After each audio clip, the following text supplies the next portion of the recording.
दोस्तों, क्या भारत रूस और चीन के नई तिकड़ी का हिस्सा बनने वाला है? और क्या ये भारत का कदम अमेरिका से बढ़ती हुई नजदीकियों को कम करने वाला है? और क्यों रूस भारत को चीन के साथ मिलकर दुनिया की राजनीति बदलने का प्रस्ताव दे रहा है? दोस्तों, welcome to the Bharat brief. आज हम आपको बताएंगे उस ऑफर के बारे में जिसने भारत की विदेश नीति के सामने एक बड़ा सवाल खड़ा कर दिया है।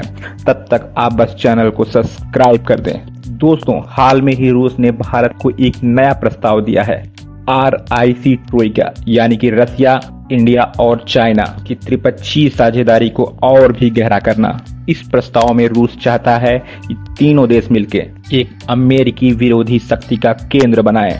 तो चलिए जानते हैं RIC के बैकग्राउंड के बारे में।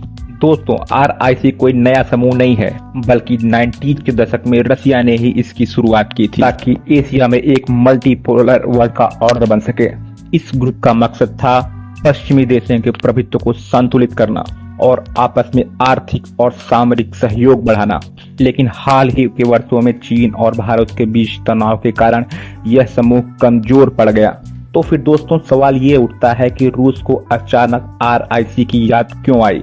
तो दोस्तों, आपको पता ही है कि रसिया और यूक्रेन के बाद रूस अलग थलग पड़ गया है। अमेरिका और वेस्टर्न कंट्रीज ने रसिया पे बहुत सारे सैंक्शन लगा रखे हैं। तो ऐसे में रूस चाहता है कि एशिया में उसके पुराने दोस्त उसके साथ खड़े हों। इसलिए वो भारत और चीन के साथ मिलकर कोशिश कर रहा है ताकि वो अमेरिका को चुनौती दे सके। तो फिर सवाल ये है दोस्तों कि क्या ये भारत के लिए एक अवसर है या फिर कोई नया खतरा? तो दोस्तों, अगर हम अवसर की बात करें तो भारत को एक और वैश्विक मंच मिलेगा जिसमें भारत की भूमिका बढ़ेगी।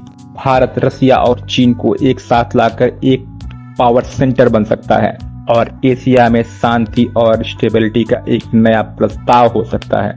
लेकिन इसके साथ भारत के काफी खतरे भी हैं। जैसे LAC में चीन के साथ भारत का विवाद अभी खत्म नहीं हुआ है और चीन लगातार पाकिस्तान को समर्थन दे रहा है, और दूसरी तरफ भारत अमेरिका और क्वाड के साथ अपनी साझेदारी बढ़ा रहा है। तो अगर भारत ट्रोइका को स्वीकार करता है तो पश्चिमी देशों को गलत संदेश जाएगा।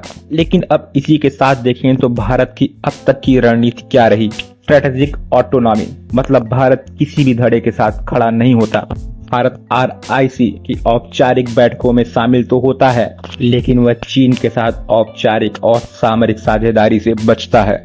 दूसरी तरफ भारत अमेरिका से भी रिश्ते मजबूत कर रहा है, लेकिन किसी एक धड़े की तरफ झुकना नहीं चाहता। तो दोस्तों, अगर देखा जाए तो रूस का ये प्रस्ताव एक कूटनीतिक चाल भी हो सकता है और दूसरी तरफ एक अवसर भी, क्योंकि जब तक भारत और चीन के बीच विश्वास नहीं बनता तब तक ट्रोइका जैसे ग्रुप एक सपना मात्र है। इस विषय में भारत को बहुत समझदारी से काम लेना होगा, क्योंकि एक गलत कदम भारत के मल्टी अलाइनमेंट पॉलिसी को नुकसान पहुंचा सकती है। तो दोस्तों, आपको क्या लगता है कि भारत को रूस और चीन के साथ मिलकर ट्रोइका बनाना चाहिए या भारत को अपनी मौजूदा नीति पे ही टिके रहना चाहिए? कमेंट में जरूर बताएं।